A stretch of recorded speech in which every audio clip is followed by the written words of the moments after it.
পুজোর আবহে বঙ্গ সফরে আসতে পারেন কেন্দ্রীয় স্বরাষ্ট্রমন্ত্রী অমিত শাহ। আগামী শুক্রবার অর্থাৎ চতুর্থীর দিন কলকাতায় আসার সম্ভাবনা রয়েছে তাঁর। কলকাতায় 3টি পুজোর উদ্বোধন করতে পারেন কেন্দ্রীয় স্বরাষ্ট্রমন্ত্রী। সন্তোষ মিত্র স্কোয়ার ও লেক অ্যাভিনিউ সেবক সংঘের পুজোর উদ্বোধনের পাশাপাশি ইস্টার্ন জোনাল কালচারাল সেন্টার বা ইজেডসিসির দুর্গাপুজোরও উদ্বোধন করার সম্ভাবনা রয়েছে কেন্দ্রীয় স্বরাষ্ট্রমন্ত্রী অমিত শাহ। কেন্দ্রীয় স্বরাষ্ট্রমন্ত্রী অমিত শাহর আসার সম্ভাবনা রয়েছে আগামী শুক্রবার অর্থাৎ চতুর্থীর দিন। কলকাতায় 3টি পুজোর উদ্বোধন করতে পারেন কেন্দ্রীয় স্বরাষ্ট্রমন্ত্রী। বিদ্যুৎস্পৃষ্ট হয়ে ফের মৃত্যু। এবার নরেন্দ্রপুরে বিদ্যুৎস্পৃষ্ট হয়ে আরও একজনের মৃত্যু হলো। বিদ্যুৎস্পৃষ্ট হয়ে কলকাতা সহ রাজ্যে মৃতের সংখ্যা বেড়ে দাঁড়ালো 11।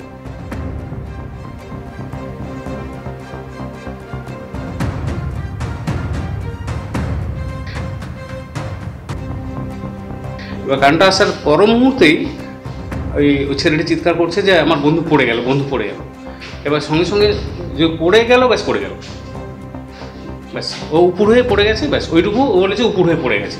এরকম জল প্রতি বছরই হয়, যখনই জল হয় এটা হয় এভাবে, এখানে জল জমে এরকম জল বেরিয়েও যায়। কিন্তু কথা হচ্ছে যে এইরকম ঘটনা কোনোদিন ঘটে, কারণ আমরাও এই জলে কিন্তু আমরা রাত্রেবেলায় গ্রিল বন্ধ করি, গ্রিলে তালা দিই বা লাইট বন্ধ করি, তখন এত জলে নেমেও আমরা সেটা করি।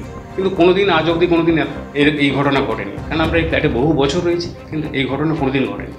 শহরে আবার বিদ্যুৎস্পৃষ্ট হয়ে মৃত্যু হলো এক যুবকের। এক যুবক, এই যে আমি যে জায়গায় দাঁড়িয়ে রয়েছি এখানে যে জল রয়েছে তার পাশেই পুকুর রয়েছে, সেখান থেকে মাছ ধরছিল।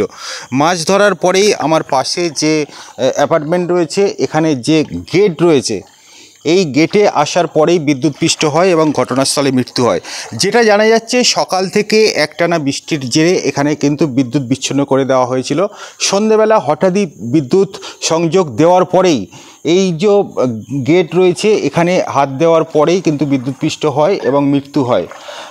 ঘটনার জেরে এলাকায় কিন্তু যথেষ্ট চাঞ্চল্য রয়েছে। এখনও পর্যন্ত এখানে জল জমে রয়েছে দেখা যাচ্ছে।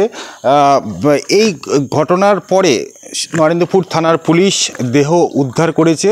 কি কারণে এই ঘটনা ঘটেছে সেই সমস্ত বিষয়েও যেমনটা খতিয়ে দেখা হচ্ছে, পাশাপাশি এই এলাকা কিন্তু ঘটনার পর থেকে বিদ্যুৎ বিচ্ছিন্ন করে দেওয়া হয়েছে।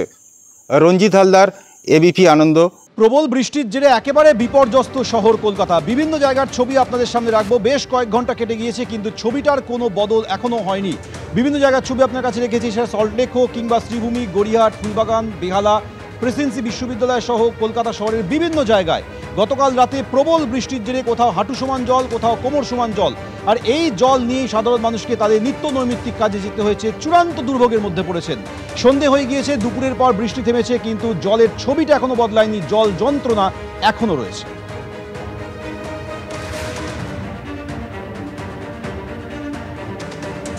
পার্ক সার্কাসের ছবি দেখছেন, রাত 8:30 নাগাদ সেখানে এখনো জল জমে রয়েছে। যেভাবে সারা দিন ধরে জল জমেছিল সেই জল বিন্দুমাত্র নামেনি। প্রশ্ন হচ্ছে এই জল নামবে কখন?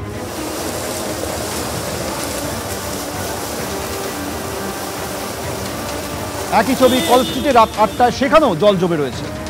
পুরসভা বলছে তারা আশা করছেন কালকের মধ্যে জল নেমে যাবে যদি বৃষ্টি না হয়, কিন্তু জল নামবে কখন এটাই সাধারণ মানুষের, শহরবাসীর কাছে এই মুহূর্তের সবথেকে বড় প্রশ্ন।